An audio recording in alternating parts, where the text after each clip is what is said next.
Hey everybody, this is Erman Baradi with Erman Baradi and Get It Made X. It is May 28th, almost the weekend. Can you believe it's almost the weekend?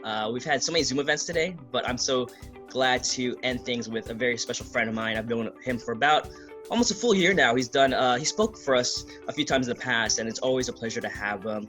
If anyone's a 90s baby like I am, I'm a huge fan of Boy Meets World, and of course the 2000s, late 2000s, 2019, 2017, I'm getting the years wrong, but the later iteration of Girl Meets World. Today we have Mark Blutman. Everyone give a round of applause to Mark Blutman. A muted round of applause. That's awesome. I love it. I can picture it in my head, though. It sounds great. I love your background, by the way. I'm assuming you're a big Simpsons fan as well. Huge Simpsons fan, and I'm really thankful too for all those amazing writers, because they're basically who ended up teaching my kids facts of life, sex talks, all that stuff. My kids knew everything by 11 years old from The Simpsons, so made my job easy. I knew what drinking beer was at 5, thanks to The Simpsons. There you go. So, yeah. Duffs. It was great to have you. It was always great to speak with you, Mark. Great. I love what you do. You're a breath of fresh air in a really tough industry, and it's pretty amazing what you do. Thank you so much. Hear that, world? You heard it here from Mark. But it's been a pleasure knowing you, and I love talking about your background in writing and producing. Your career spans decades. Say it. Yeah, hundreds of years. Hundreds It's of years. amazing. It's back to when I was born. I'll say that. I've been doing it a while, and I'm very blessed to have a long career. I started at a young age, and I'm probably working in my 4th decade in the profession. And what's amazing is I've probably had I think my best run in my 50s. In my 50s, I've been lucky enough. I've 4 Emmy nominations and a WGA award nomination, all in my 50s. So, I mean, that's the great thing about writing. And, we get pigeonholed, and, it's a bigger struggle. For years it was harder. There was gender bias, certainly race bias for a long time. And the reality is, and there's age bias too, but the reality is, man, whoever's got a story to tell, it's a talent that should span your life. You don't just all of a sudden stop writing, at a certain age. Well, that's it. I'm 51. I got no more ideas. That's it. Tapped out. So I've been really lucky, and I do talk a lot about that because I have a lot of friends in their 50s who have had amazing careers, who have not been as fortunate as I have. And I'm like, dudes, get out there, just do your thing, tell your stories. Somebody will appreciate it. And, Absolutely. Just right away. And speaking of stories, I tend to ask this to kick things off because I'm a big fan of like the mailroom story, how people start off to where they are now. So what is your quote unquote mailroom story, and how did you get to where you were in the beginning to where you are now? I broke into all the mailrooms of all the big agencies, and I stole everything. No, that's silly. I don't have a real mailroom story. I mean, I started out as a stand-up comedian. I grew up in Montreal, Quebec, Canada. Je parle français. And if our country doesn't get its shit together, I'm heading back to Canada, because it has not been a good week for us again. But anyway, so I'm doing stand-up comedy, and I'm doing pretty well. I would go out on the road maybe 2 weeks every month, and comedy was huge all over the country. There were comedy clubs, multiple comedy clubs in every state. And I was headlining these clubs as a character called the Crusher Comic. So I was a big wrestling fan as a kid. I was dressed up. Crusher Comic wore a mask, so nobody knew who I was. I had tights, all these like Ric Flair kind of robes. I would come out to Eye of the Tiger, pound on people from the audience, lift them up, give them airplane spins, throw them on the stage. This was my act, folks, and people paid me. I'd come back to LA for 2 weeks every month with no voice. And my agent would send me out to auditions, and I'd go in like this, Miller Lite, great beer, buy. And they're like, can you not do the voice? No, I have to do the voice. And so I was like sabotaging my own acting career. I was the Orkin Man. That was like a big get for me. I was like the Orkin Man. where it was okay that I talked like this because I went spiders, and it was okay. The voice worked when I said spiders. I was on All My Children. That was kind of dope. I was in a movie. I starred in a movie with, it was one of Patrick Dempsey's, Mr. McLovin himself, was one of his early movies called Meatballs 3. And so it was funny because this had a lot to do with my transition into writing. So I'm doing Meatballs 3, not Meatballs 2, Meatballs 3. And I'm thinking, I'm going to be a huge comedy star. I mean, 2 was not good because there were script problems. But Meatballs 3, this is the best script I ever read in my life. I'm going to be the next Bill Murray. And I shoot the movie and hanging out with Patrick. We actually shared a suite together, and we hung out. It was a lot of fun, and but we were crazy kids. We were irresponsible. I think it was '84. It was Bruce Springsteen's Born in the USA tour, and we were like both huge Springsteen fans. And we were shooting up in Canada, and we wanted to go to New Jersey and see the concert. So like we called the AD over and we go, we're going to be sick tomorrow. And Patrick gives him like $100. So we were sick tomorrow, and we flew to Springsteen, saw Springsteen. So I wasn't the most responsible actor, but I do the movie, and this is the thing. So there's a premiere, and I take my brother. And first of all, I was a complete idiot. So I'm wearing a tuxedo with a yellow cummerbund, yellow bow tie, and yellow Converse, thinking, this is my look. This is my thing. I'm Robin Williams. I'm like that funny guy. I look so ridiculous. I actually have a picture on my phone. I'll find it after. But anyway, here's what happened. So we're watching the premiere. The movie comes on. Every 2 minutes, I keep slumping more and more in my seat. Every 2 minutes of watching myself, I'm like this. And I turn to my brother and I go, I suck, don't I? And he just looks at me and goes, yeah.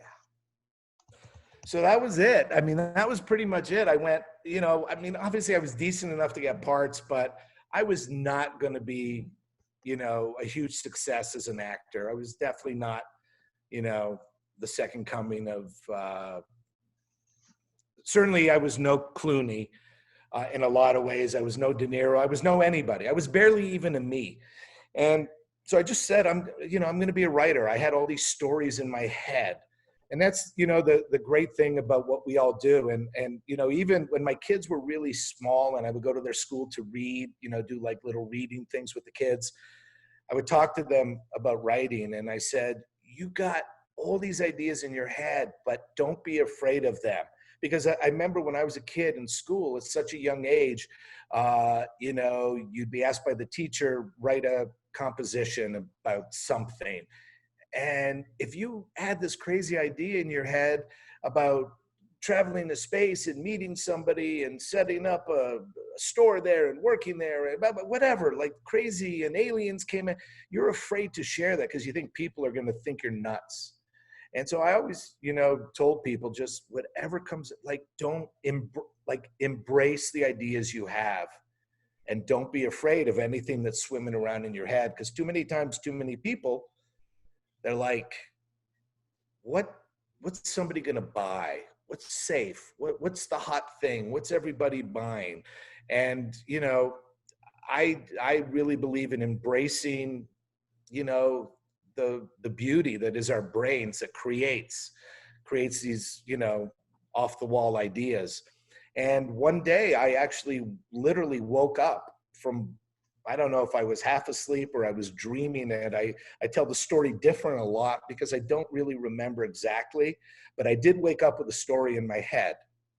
And at the time, a buddy of mine was doing a movie in North Carolina, and I called him up. It was like 5 a.m. in LA, and he was North Carolina, so it was around 8 o'clock. And I called him up and I said, Howie, I said, I got to share this idea with you. I just came up with this thing. And I told him the idea, and he said, oh my gosh, that's like the coolest idea. He goes, let me have the producers of this movie. They're going to call you back in like a half hour.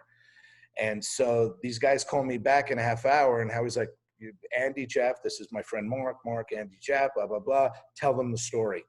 And so this crazy idea that I woke up with, I told them, and they go, we want to buy it, and we're going to give you X amount of money to option it, and then we'll take it around to the studios and, hopefully sell it, which they did. And that was back in the day when spec scripts, were the thing, script didn't even have to be great. If one studio wanted it, then 2 or 3 other studios were going to bid. And they had all these, there was writers. I don't know if some of you, know the name Shane Black. Yeah, absolutely. Shane Black was selling action adventure scripts at $3-4 million a pop. His agents would carefully send out a script Thursday at the end of business and say, before the weekend starts, the deal will be done. And he would sell these scripts for crazy, crazy money. Anyway, the movie never ended up getting made. It was in active development for 25 years. I wish, and I actually do get it back in 2 years, and I'm going to write it again. I wish the current writer that I am now would be able to go back and rewrite what I did back then, because it wasn't good. It was okay. The idea was amazing. I don't mind sharing with you. Is it cool if I share the story with you? Do you guys want to hear what the crazy? Absolutely. I think everybody would love to hear the story. So it was a movie called 10 Wishes. And I had a really close relationship with my grandfather too, who passed away when I was 16 years old. Actually lived his last 6 months in our house, in my room. I slept in the basement. And then when he passed, we had to sell the house. It was a whole thing, but he was like my best friend. And I always wanted to come up with a story that involved him. So that was always in the back of my head. Anyway, 10 Wishes is basically, remember when you were a kid, you used to make wishes, especially on your birthday. Cake would come out, you'd make a wish, but wishes were something you hoped for but never really expected. And the concept of the movie is, imagine if all the wishes you made as a child started to come true to you as an adult. And so basically we had this character who was turning 30, getting his life in order. It was written for like a young Tom Hanks at the time. And the movie starts off, he's with his fiance, who's like, I want the ring. I want to do this. You're always more about you and your friends and your practical jokes and everything. Like, let's get our shit together or I'm peace out. And so he takes her on a vacation to the Caribbean, and they're scuba diving underwater, and he leads her down to this old ornate treasure chest, and there's a handle, and he motions for her to crank the handle, and she cranks the handle, and the lid slowly opens, and balloons float up with a little engagement ring, and he underwater gets engaged. Really beautiful scene. In the meantime, up above on a party boat, a bunch of people just getting hammered and drinking and smoking, and who else? Hey, Bruin, and doing all sorts of stuff. And a little toddler is like in a car seat on the edge and gets itself free. And the kid starts, crawling along the edge of the boat. The boat hits a wave. Kid falls in the drink.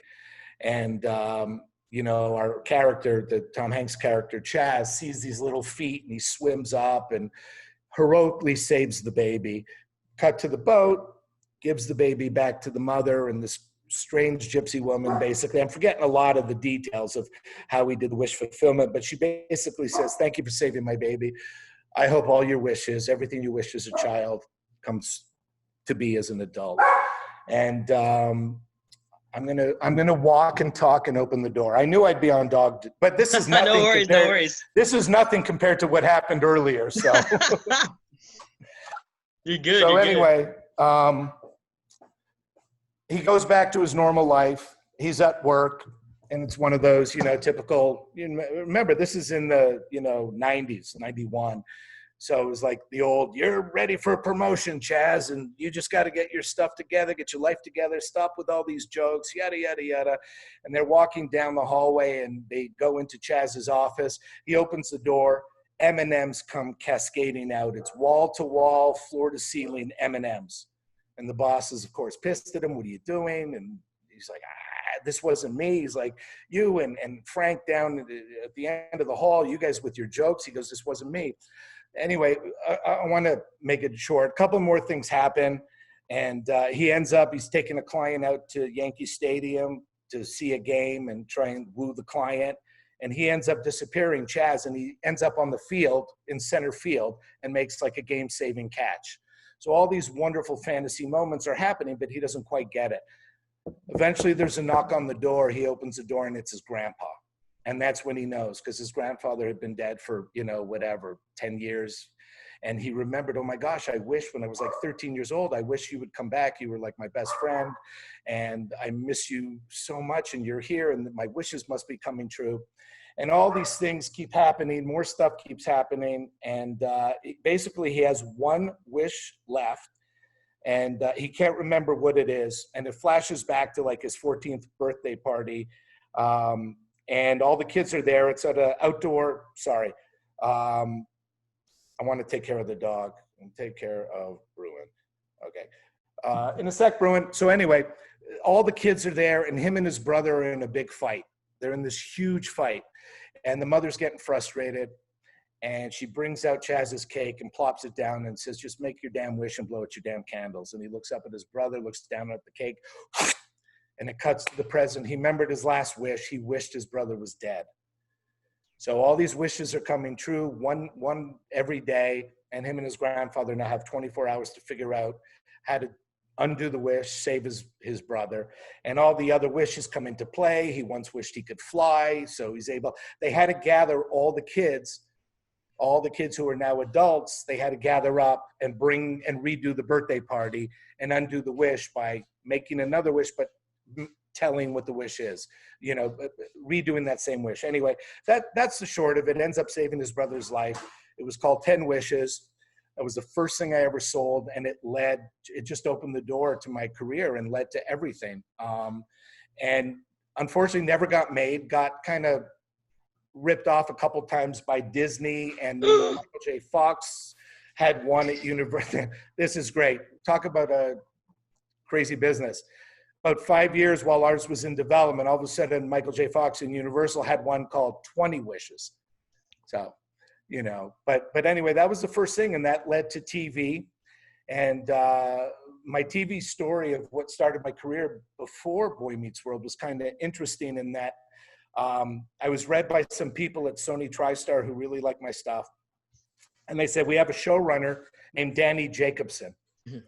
And if you Google Danny Jacobson, he's done a boatload of stuff. He ran Roseanne in the early days. And anyway, I go in to meet Danny, and Danny was, I'm not throwing, he's as transparent as anybody. He's pot and gambling. So I walk into his office. He's like, clearly had just finished smoking a joint, and he's got the racing form.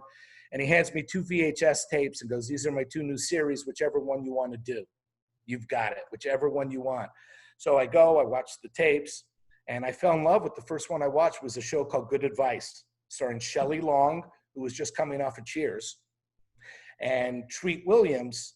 And Treat played a divorce attorney. Shelley played a marriage counselor, and they shared an office space, one of those communal office spaces, and there were all these other wacky characters. And I went, oh my gosh, this show's going to run for 10 years. I want to do this show. And I watched the other show, and I went, it's not going to work. It's a whiny Jewish guy and a, cute shiksa, and they're never gonna, I don't even believe them as a couple. And so I went back to Danny's office and I said, I'll do Good Advice. And he goes, you don't want to do Mad About You? And I said, no, I don't think it'll last. So I said, no, Mad About You. Thank you very much. Good Advice lasted like 2 years. It was fun. It was especially fun being part of a large group every week who had to try and talk Shelley out of her trailer because she was petrified of, she had anxiety stuff and she was never comfortable in front of the audience.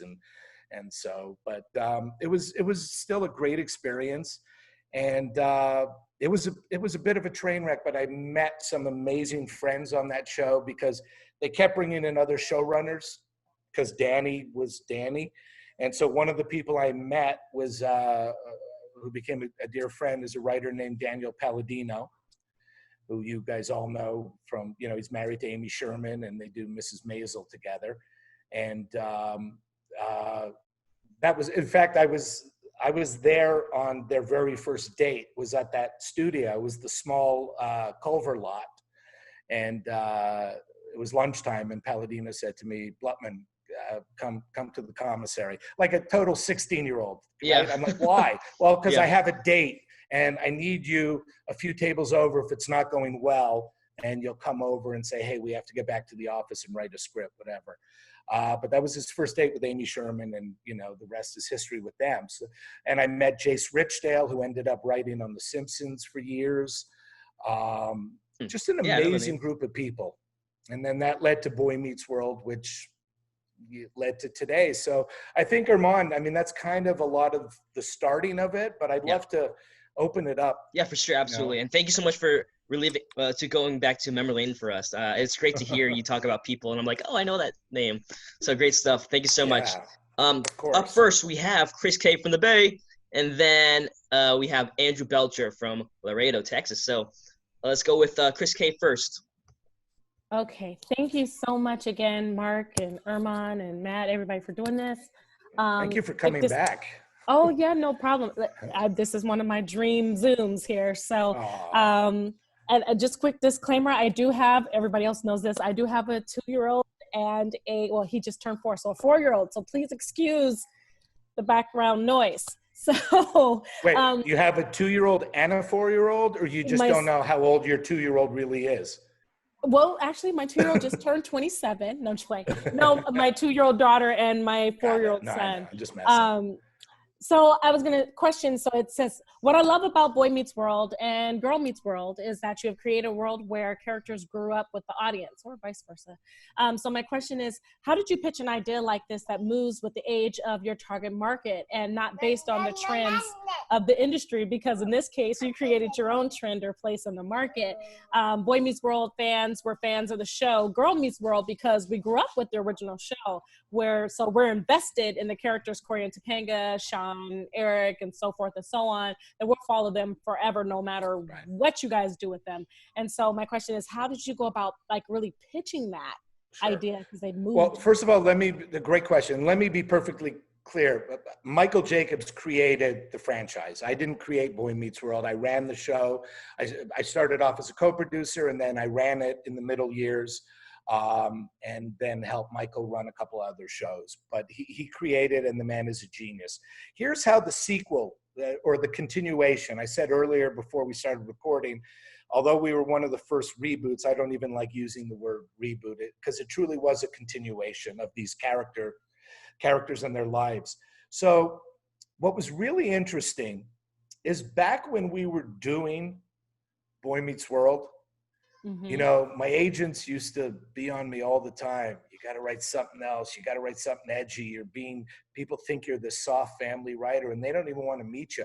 The thing of it all was the executives didn't even know what we were.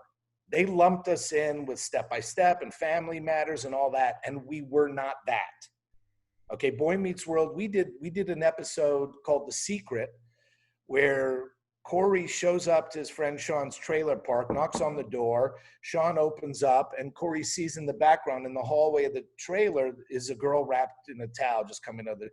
So Corey naturally thought Sean was hooking up with the girl, and Sean had a secret, but he couldn't say the truth. And he's just like, it's not what you think, it's not what you think. And what ended up happening is Corey starts seeing all these bruises up and down her arm. Sean was protecting her. She was getting beaten by her father. Okay? Those were the kind of stories we were doing. We were a hit, man. We were being seen by 18 to 22 million people on a Friday night. If nobody can do those kind of numbers now, but I get it. Times have changed, and we watch stuff on our laptops and phones and all that. But because there was no internet, the way we know it now, we never had immediate contact from people, okay? The fans, there'd be a stack of letters come in that, security would end up with. Half of them were to Topanga from prisoners. And, we never really got to communicate with the fans. Now, as I started to say, the executives had no respect for us. They really didn't. They did not respect the show we did. They didn't know it. You're kidding. No. Now, here's how it happened. A lot of the fans grew up, and a lot of them found their way to Hollywood. and we're executives. That is amazing. Okay. So there's an executive by the name of Corey Marsh, who I adore, who was at Disney at the time. He's now running, I think he's running Wonderland for McGee, his company. And Corey was the biggest fan. Corey had a Feeney license plate. Okay. So now you have these new executives coming into town that not only really love what we did, they have personalized Boy Meets World license plates. And so Corey sat down with Michael Jacobs at lunch at Patty's in the Valley and said, I want us to do a remake of the show. And Michael thought about it and said, the only way I'll do it is if we do it with Corey and Topanga. They have to be in it, and I'll get them. And it's about their daughter. They had a daughter of their own. So it's now Corey knew how the world worked as a boy. Now he's got to be this father, and of course he's got an uber mother in Topanga anyway. But we know the dynamics were there. We shot a pilot. I will say this also because, now the internet is all the things. So now we're being reached by, young adults like yourself going, oh my gosh, this is the best show ever. I grew up on it. Thank you for doing the show. So all the adulation we never got back in the 90s, we're now in 2015, we're getting bombarded. People are hitting us up on Twitter and, Instagram and all that. So all the love is coming out. But so we did the show. And the one thing that we always prided ourselves, and this is important as writers, man, just write the way you believe people talk. And we always, with kids, when it comes to writing for kids, if your audience is here, you want to write above them. You certainly don't want to write below them. And most kids shows, it's a lot of broad humor, and we did some every now and then, but so we're shooting the Girl Meets World thing, and besides Corey, the other execs and the upper execs didn't really know our style, and they're like, kids don't talk like you write them. Topanga would never say that. And the kids wouldn't talk like that. Corey wouldn't say, and they're all over us about how these characters that we did 149 episodes would sound. So that was not good. And that's part of the process of when executives get involved and try and tell a writer how, and we kept reminding them, the character wouldn't say that. No, we wrote 149 episodes where we kind of know what the character would say. So anyway, that's kind of how the show ended up happening. It was an exec who used to be a fan who got all growed up, found his way into Hollywood. He's a Syracuse graduate, and he championed the show for us. And we did. And here's the other thing. Girl Meets World got all the love. Boy Meets World, we never got any nominations. Girl Meets World had 3 Emmy nominations. So go figure. But Boy Meets World, like I said, we never got the love except from the fans.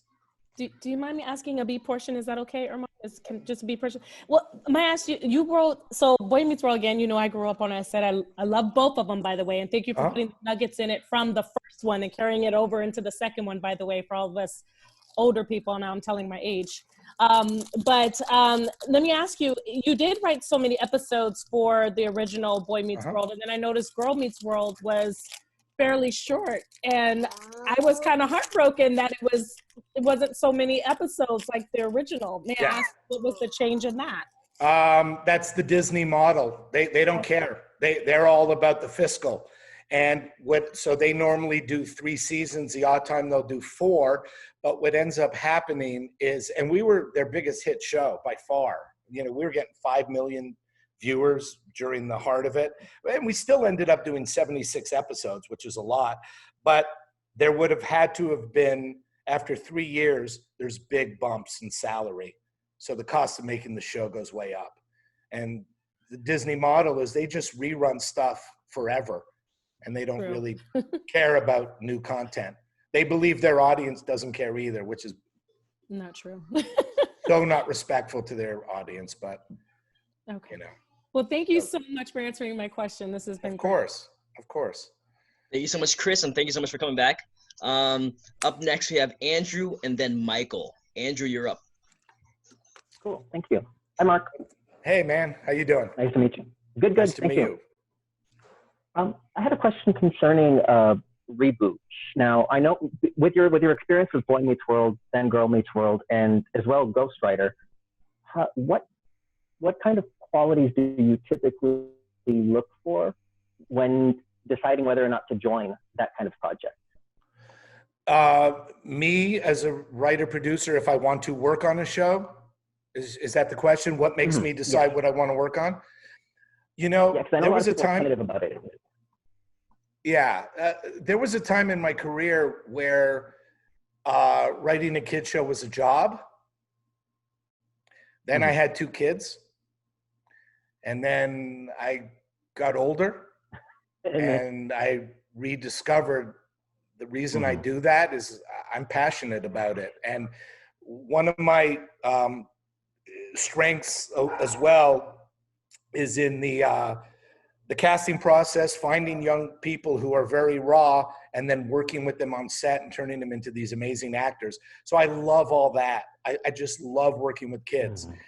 And I think, again, as writers, some of us look at it as, a responsibility to bring good stories to the world. And along the path of my career, I started believing that I was put here to, work on these kind of shows. So Ghostwriter came about, and I sat down with the showrunner, who I knew very well, and we talked about the kind of show we wanted to do that was different than the original. And I love that stuff. I'm writing a kids movie now, a fantasy kids movie. So it's hard for me now. Would I run to maybe a Saved by the Bell or a Nickelodeon show where it's lunch and they all fall in a giant vat of, queso cheese? No, that's not my thing, because I wouldn't do that. But if I can be on a YA/kid show, family show that has a message and says something, I think it was 2 years ago or something, I was nominated for a WGA award for an episode of Girl Meets World. And it was an episode about Asperger. And it was after my oldest son, he was 17 at the time, or 18, something like that, was diagnosed with Asperger. And I'm like, I'm going to write this shit. I'm going to do it. And I'm going to write. And so it was like, to the point, forget the award recognition and all that. That's cool and stuff. But I got a couple of letters on Twitter and stuff. Like one girl in Indiana saw that episode, didn't know what she wanted to do with her life, but after that knew she wanted to work with kids on the spectrum from that episode. So there's your answer. It's in me. It's who I am. Is that cool? Would it be fair to say that you pick up projects that you see could impact people? Yeah, for sure. Absolutely. It sounds like you love the impact. Yeah. Or you love helping others. That's really awesome. I can tell you right now where I got that from. My grandfather, who I talked about earlier, that was him. He was the most generous man in the world.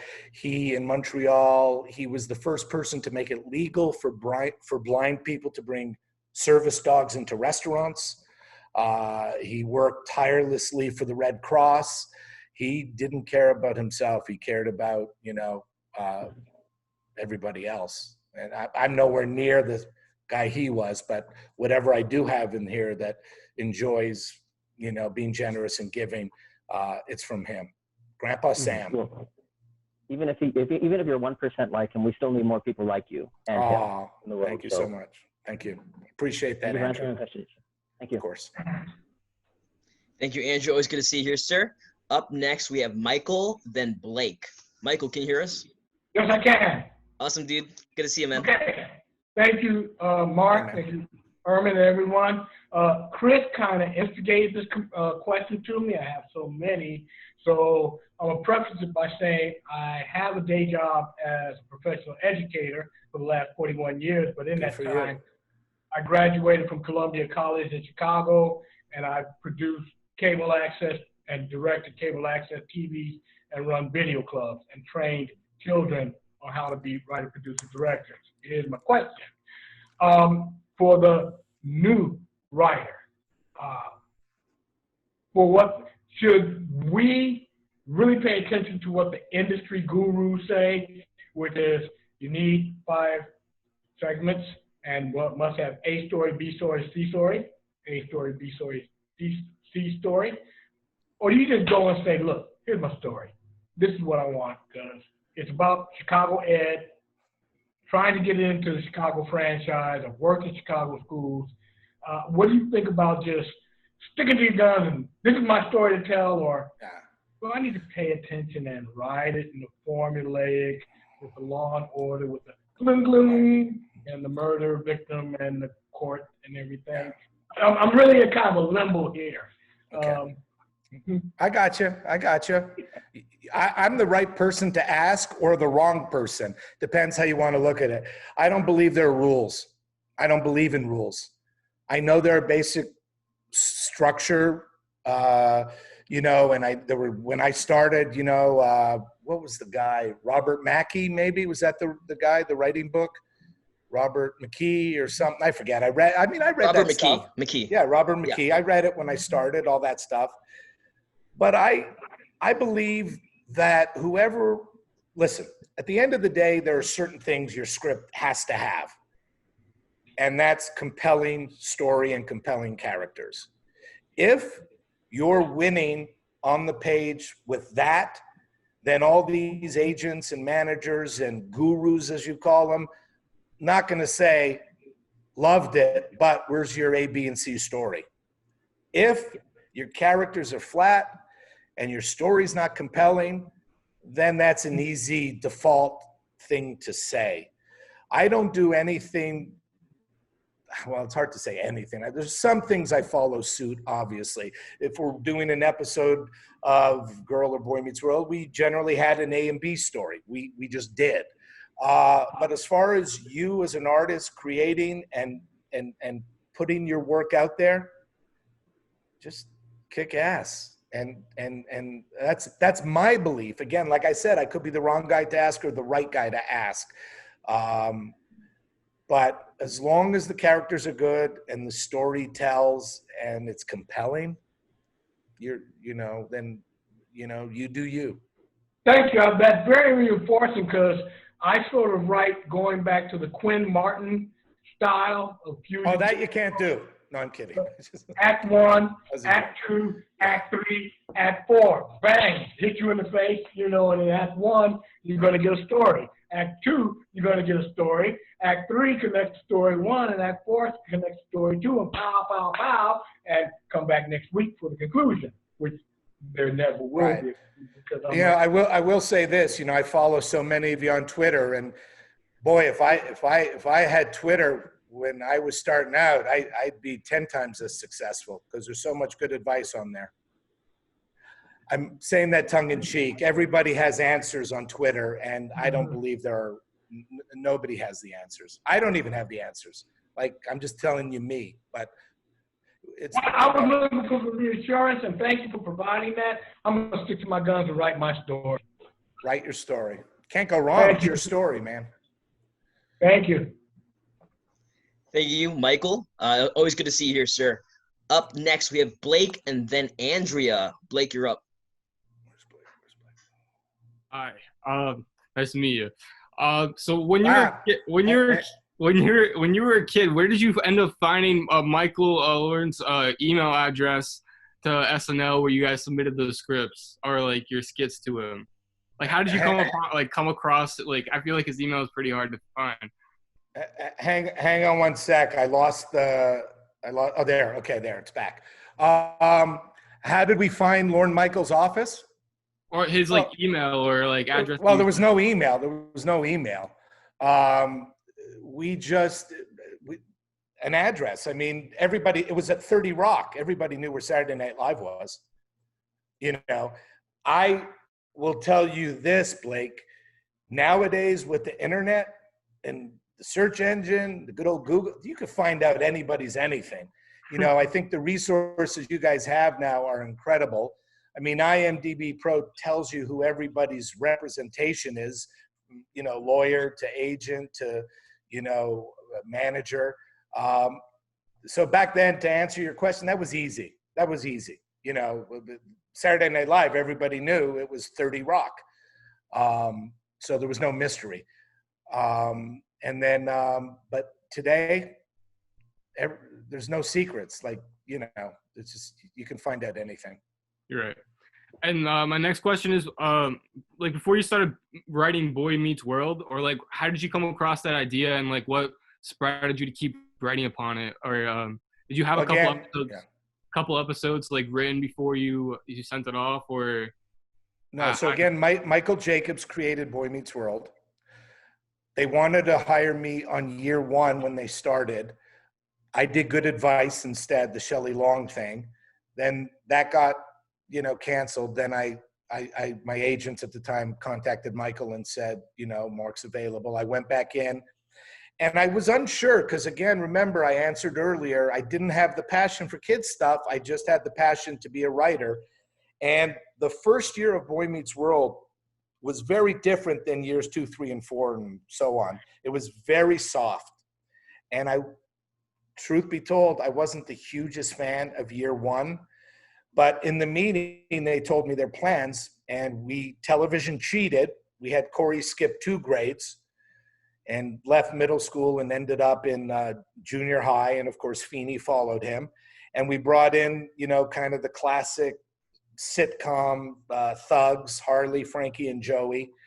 And the show was a lot edgier. And so, I just kind of went with the flow, and then the stuff I was writing, the episodes I was writing were some really big, broad ideas with a message and heart. And within 2-3 years, Michael had other shows. He had a show called You Wish. He had another show called Maybe Sometime, Maybe This Time, something like that, with Betty White and Marie Osmond. And so I ran Boy Meets World for about 2.5 years, and then I went off to Warner Brothers and did a show with Tom Selleck. But Boy Meets World just became kind of a runaway train. Audience, they loved it and people watched it.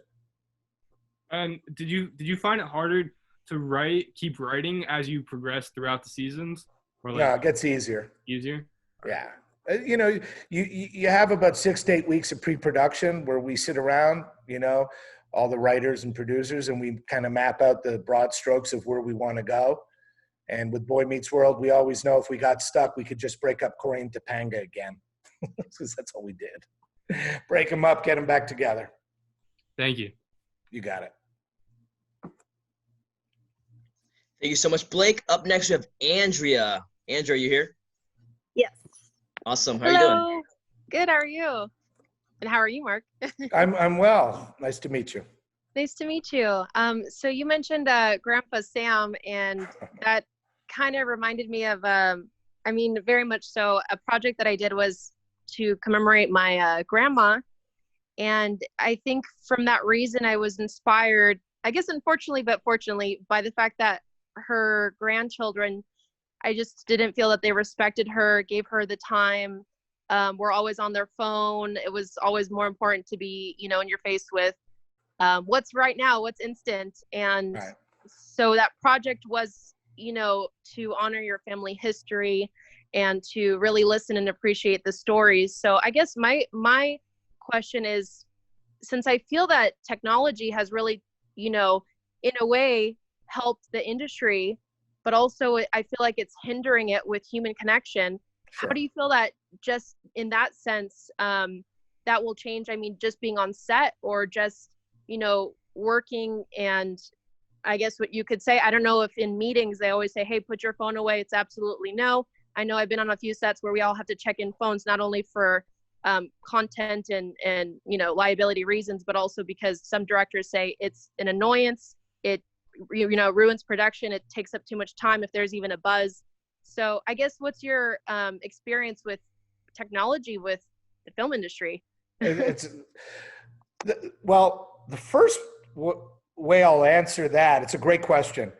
Can you imagine this pandemic and lockdown and quarantine with no phones? Right? Exactly. So it's become an extension. Like mine's right here, like just like a foot from me. Like I couldn't sit down to talk to y'all without having my phone. It's becoming a part of us.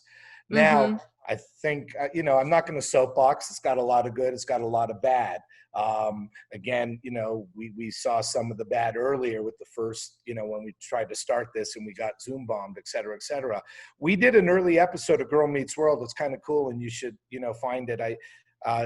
Girl Meets World, I think now is on Disney Plus. So, I don't know if you have it or not, but we did I do.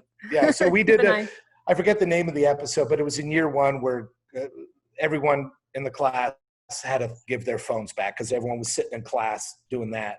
And so Corey Matthews took everybody's phones and they had to connect and they had to work on a project without their phones. Okay. And they weren't allowed to use the internet at home.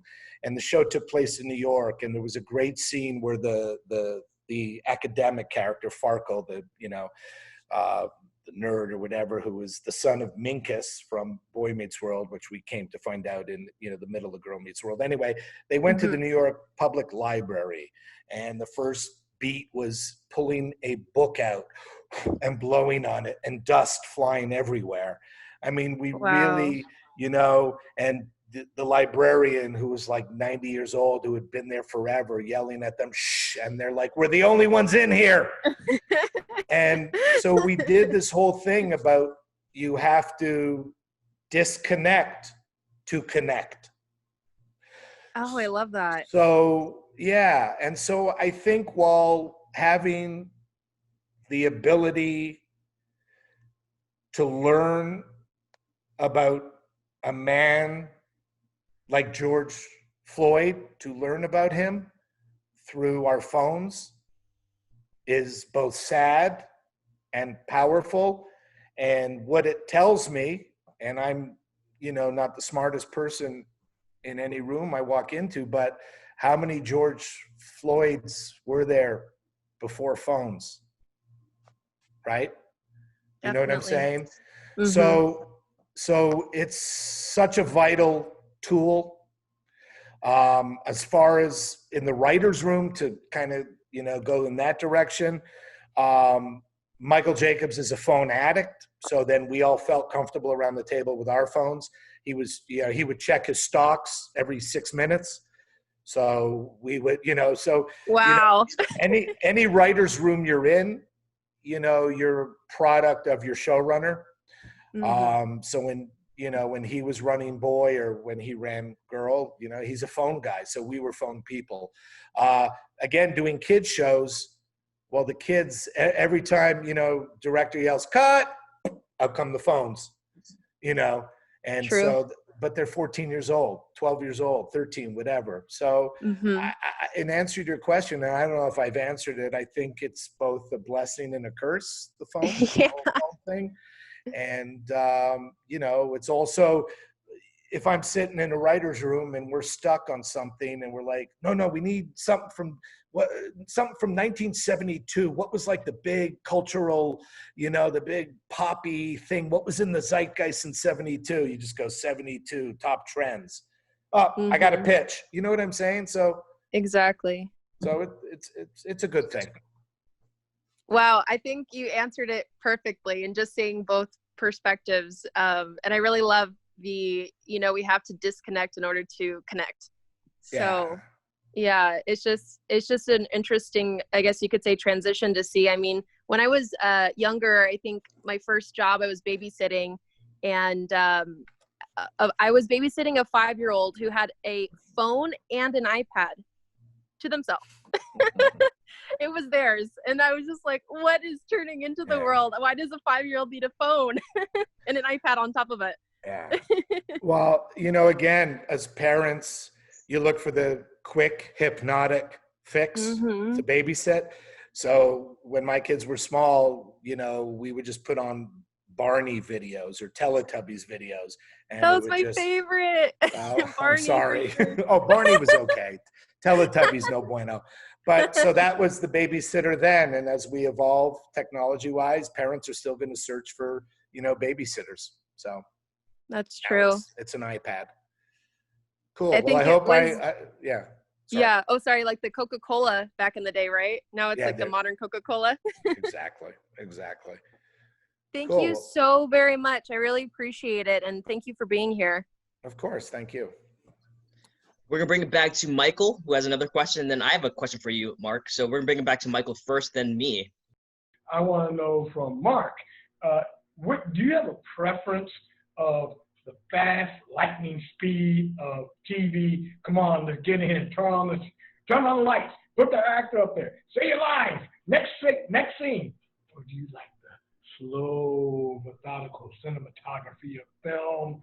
Or do you have a preference? Or do you have I can understand loving both of them equally.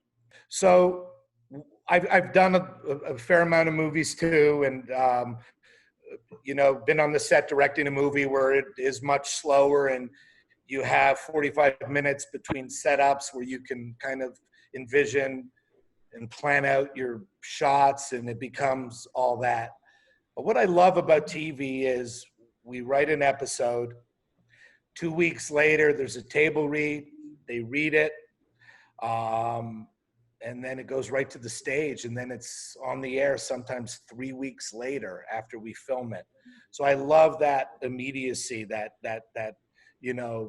pace of producing television, of literally writing something and then it's out there in the world so fast. Whereas movies,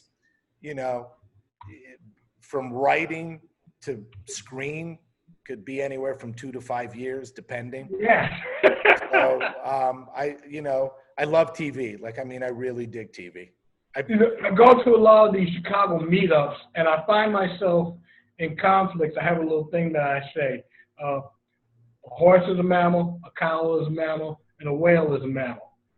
But they're not the same. Right. TV is not film. Film is not theater. Theater is not film. They're different art styles. When I meet film brains, they want my story in 90 minutes. I'm writing a TV series and they just don't get it. Do I need to just hang out with different folks? Because it's hard to hook up with TV. They're both art forms. They're both pretty cool. Yeah. Awesome. Thank you. Thank you so much, my Michael. pleasure. Oh, before my question, we're actually going to go to Jason first. Jason, you're up. Hey, man. How are you doing? Good. Nice to to see see you you again. Yes, sir. Yeah. Thanks for your help on my script, for one thing. And it was funny to hear your Tom Davis, Al Franken story, because I'm an alumni of Brave New Workshop. So that's their old stomping grounds. Yeah. But what I wanted to ask you is, what is maybe best advice for getting into a writer's room now? Maybe somebody that's on the outside that is hoping to connect and engage and get into a writer's room. I think the best, talking for television, absolutely. TV, obviously, you've got to get in,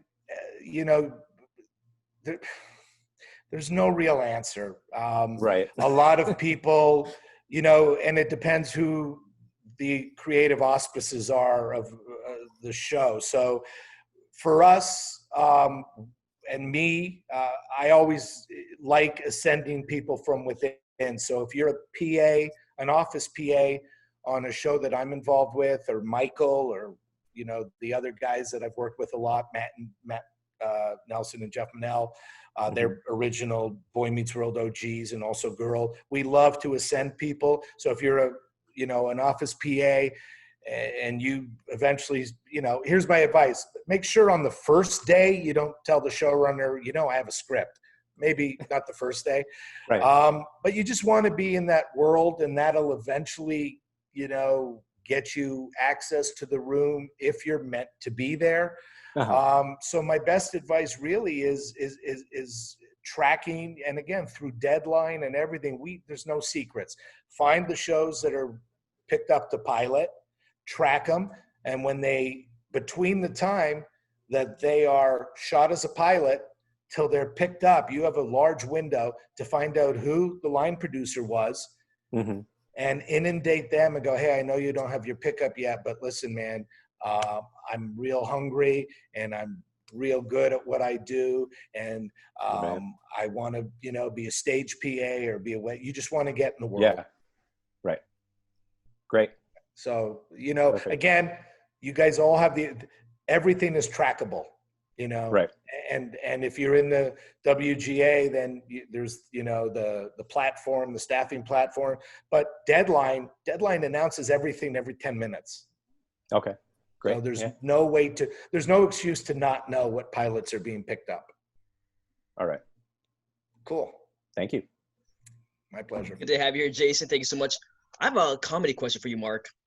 So yeah, like I said earlier, I'm a '90s baby. I loved A Boy Meets World in the '90s, and then of course in the last 5 years you had Girl Meets World. So what has translated from '90s to today, coming in terms of humor, and what no longer works?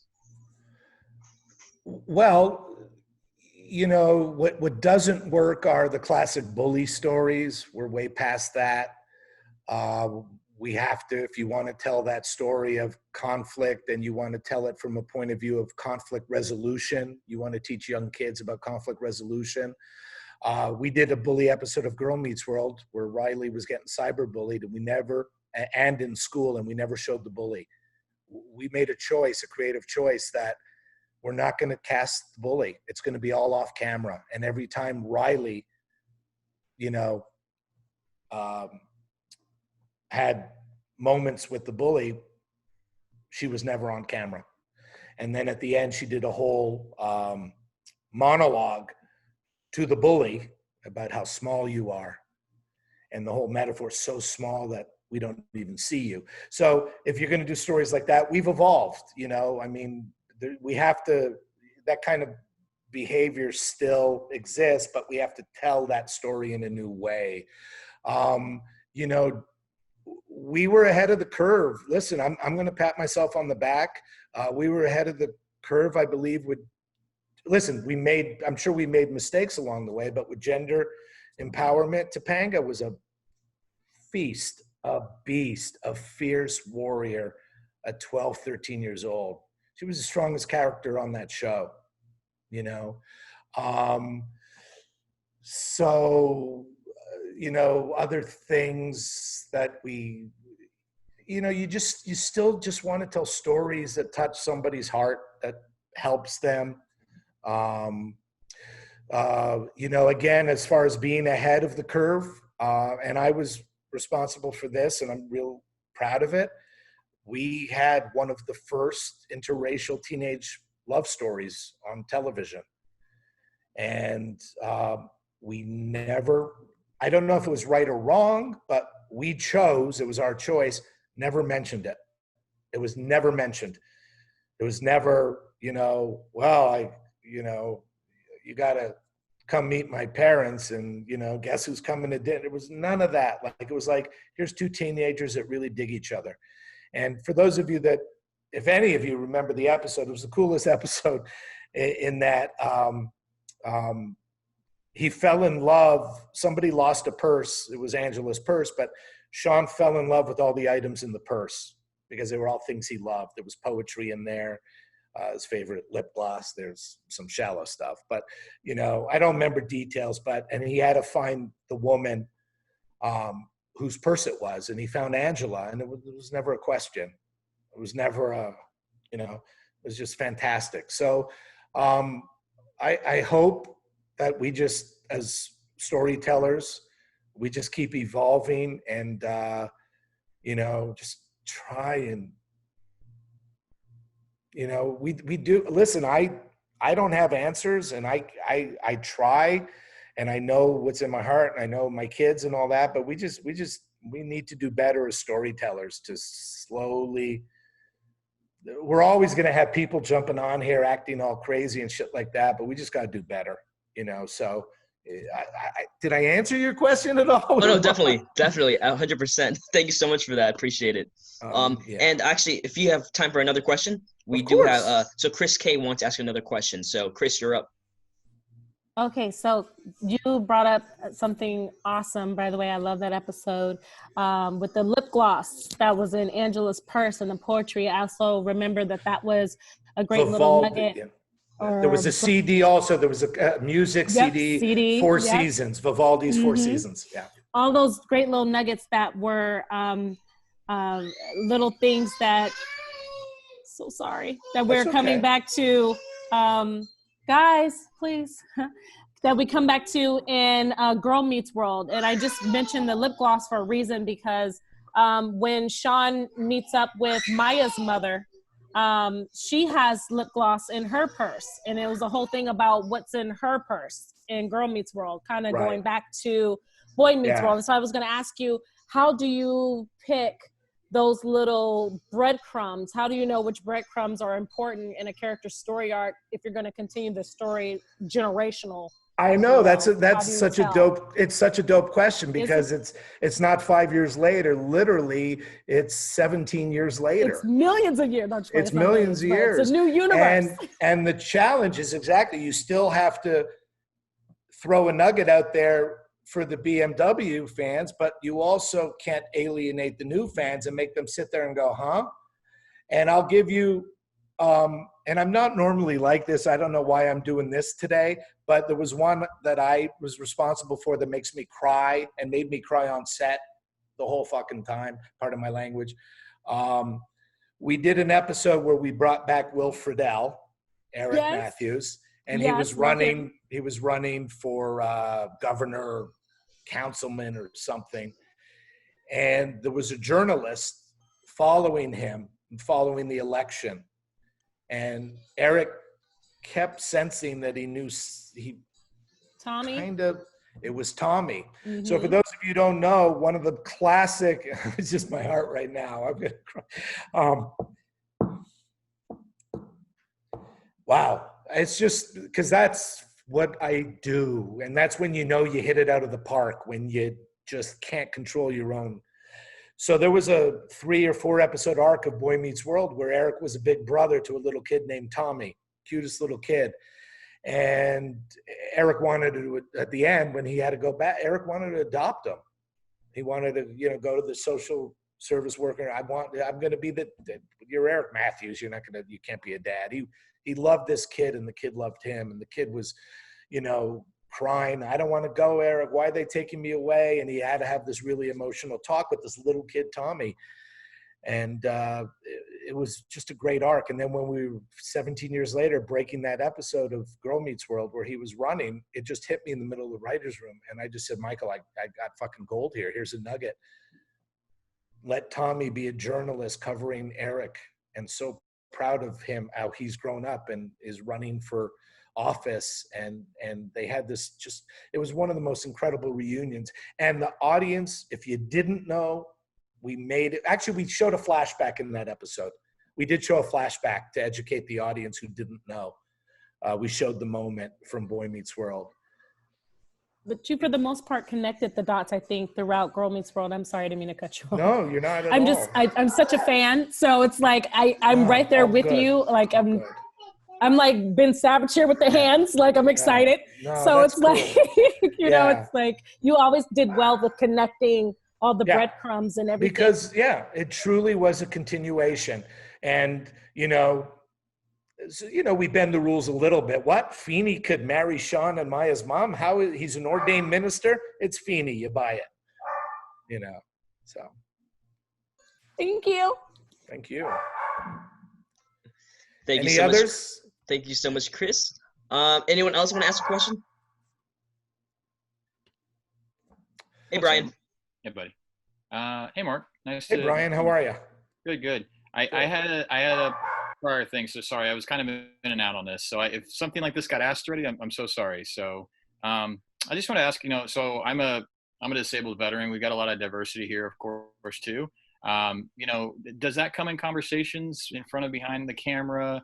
I've worked with a lot of diversity and inclusion, including with the Disney folks, and I know a lot of those people that run those offices. Basically, just curious. Show to show, everything's different. Does that come up in your? So I'm trying to think if I've ever been part of a show where we've even interviewed disabled. I don't think I've been, I don't think so. I know that we always, back in the 90s, we always, made a point of inclusion and having diverse and female writers. The answer is probably not enough, and I would assume that the Writers Guild does have, a group that handles that kind of stuff. Do you know? Have you reached out and to Yeah. WGA? My question was kind of collectively of diversity, so women, minority, disability, LGBT, the whole spread. Yeah. Sometimes there's actually 7 different areas of D&I, diversity and inclusion. So sometimes one area gets looked at a little bit more than others. Exactly. So I appreciate you guys. You kind of answer the question that you guys do talk about the different areas, and it shows in the show. But every show does it a little different. There is a diversity, for yourself to know, there is a diversity inclusion committee with the WGA. Terry runs that with Glenn Mazzara. And I love Glenn and Terry. They're great. Glenn is kind of a little bit of a quasi mentor to me at times too. I'm a straight white guy who cares about D&I. He's a straight white guy who runs the Writers Guild Diversity Inclusion Committee, and he's just a great guy. So, listen, Mark. it's never. Well, I hate saying never. Maybe one day it'll be close to working and perfect one day, but I think it's not just our industry, and our industry is pretty progressive as a whole compared to a lot of companies, but some companies are progressive as well, so that's not fair. But hiring it's so imperfect in TV anyway, in the half-hour business that I know. It's certainly not a meritocracy at all, and I don't think I think we're a far. Listen, I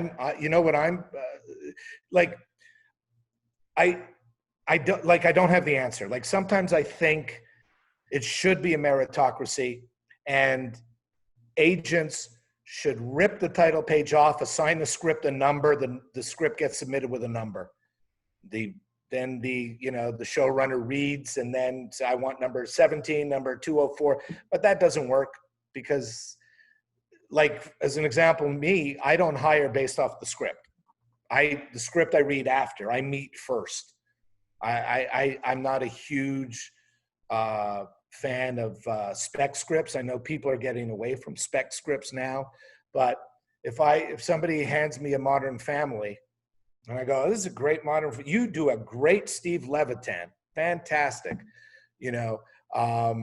how does that help me? And plus, how long did it take you to write that great Steve Levitan? So I don't know. I just have always felt my hiring method is sometimes there's people I know. Sometimes there's people I know who recommend people, agents I know and respect, a manager who finds a way to get to me, whatever, says, meet my client, blah, blah. But the point I'm making is I meet first and then I read. But in putting together a room, it just has to be socially responsible. It has to be as inclusive as possible. And I hope, last year in minorities, I think we ticked up like 1%, if that. Probably not enough, but at least it was going that way. I don't have the answers, Brian. I wish it was better, but I know most people have their hearts in the right places of being as inclusive as we can. You mentioned some great points, so thank you for that. A big one too is allyship. A lot of people don't realize how important the allies are. So you sound like an ally. So I personally appreciate that, and I'm sure I can speak for everybody here. One thing too is that a lot of people don't realize that every studio is a little different, and Disney actually does. Your resume, your credits, your spec comes second. First is who you are. So the fact that you do that, I appreciate that, because I'm kind of the same way. So a lot of people, it's like, great scripts, great projects, great.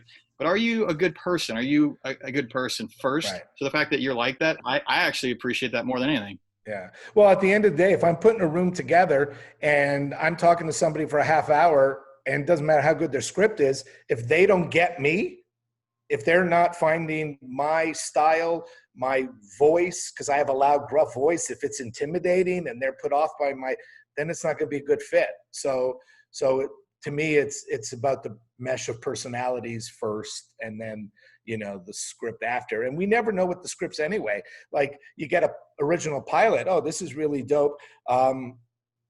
How many months have you been writing this?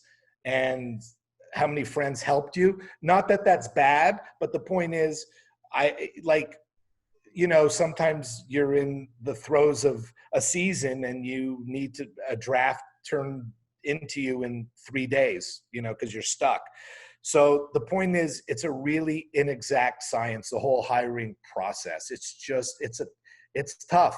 And there are a lot of people who are not in the WGA yet, who are way better than a lot of people who are in there and who have failed their way up, and the other way too. So it is what it is. I hate that expression. I didn't say it. Cut out, it is what it is. I don't want to ever say it. Thank you for asking that question, Brian. Mark, you've been here with us for almost 2 hours now. So to wrap things up, I would love to know, I know it's kind of cliche to ask, but is there a gem that a mentor has given you that has stuck with you for the last few years, or forever? That's a great question. So one of my first showrunners was a comedy legend. His name is Bernie Ornstein, and he was partners with a man named Sir Saul Turtletub, who passed away a few months ago. And they ran shows like The Monkees and That Girl and Sanford and Son and Kate and Allie, and just all these shows. And they worked on one of the Cosby shows, and they're just amazing. And I was just a kid, but I love showbiz. I love old showbiz. And the thing I learned from him, he's like just an amazing old timer. It was great.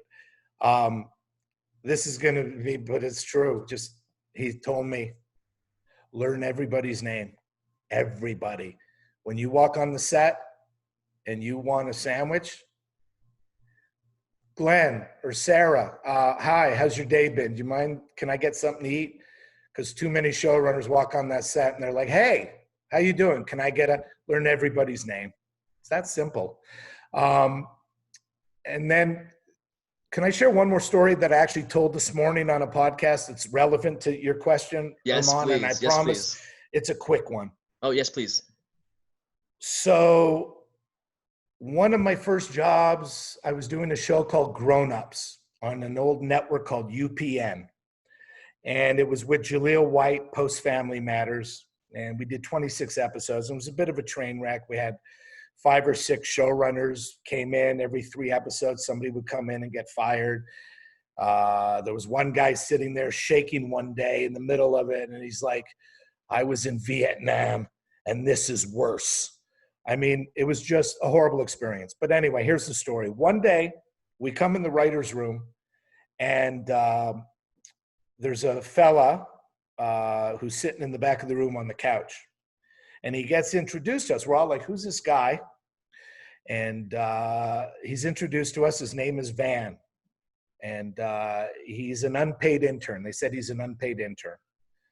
And he'll help us out. He's, on set. He'll get us coffee every now and then. But they said unpaid intern. Nobody really was friendly to him, except I was, just because that's who I am. And I talked to him, and, 2-3 days go by, and we're kind of bonding and getting along.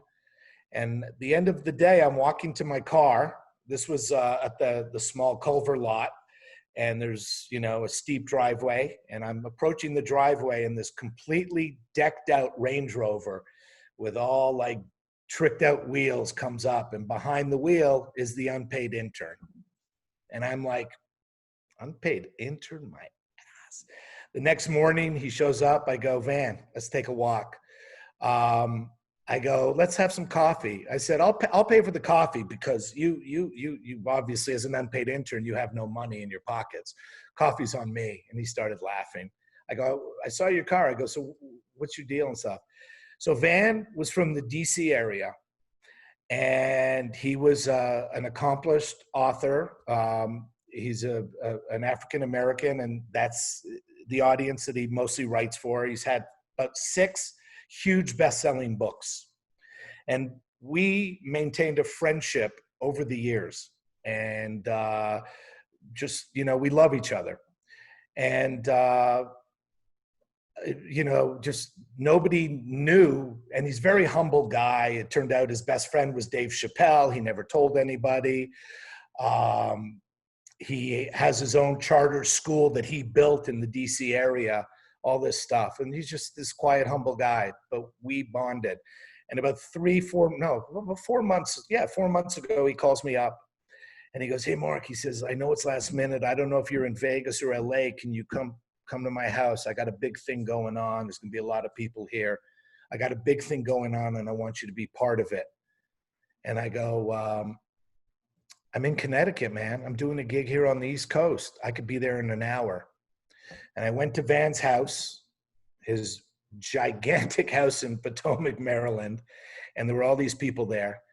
And basically the bottom line is that Van, a large group is putting a large amount of money behind Van to do a Tyler Perry studio in DC. They're going to build sound stages and make movies and TV shows and projects and this and that. And there are great music people involved. And we're going to have a recording studio. And he asked me to be part of it. And I think the thing I'm really getting at with this story, because it is a beautiful story, because I love the man, he loves me. We're super tight, but it's be nice to everybody, just that's my best advice for this business. And I know I can tell from all of you, you're all really chill people as opposed to those first bunch of people but you guys are all chill. But it's so important because you never know, in an office, in a garage, in a waiting room, you never know where a simple hello is going to take you. And so that's the best advice, because it's a hard business. We all know it. And trust me, I have had as much hardships, despite, I've been doing this a long time, but I've had 3, 4, 5 years in a row where I wasn't staffed and developing a pilot and it would go nowhere. So I'm not sitting here as a privileged writer going, I'm not that guy. I'm not J.J. Abrams. I'm not Chuck Lorre. I'm a grinder. But that advice is just be nice to everybody, which I know y'all will. But I love that. I love hearing stories like that, and that means a lot. And hopefully, everyone on here thinks I'm nice, because I don't know where you guys are going. So, I'm with you. Yeah. Mark, such a pleasure, man. Everyone, please check out getitmade.la. Please check out Mark on social media. Literally his name, Mark Blutman. MarkBlutman. Mark, accessible. Such a good time to have you, man. And you're such a trooper. Been here for 2 hours. It's all right. I love it.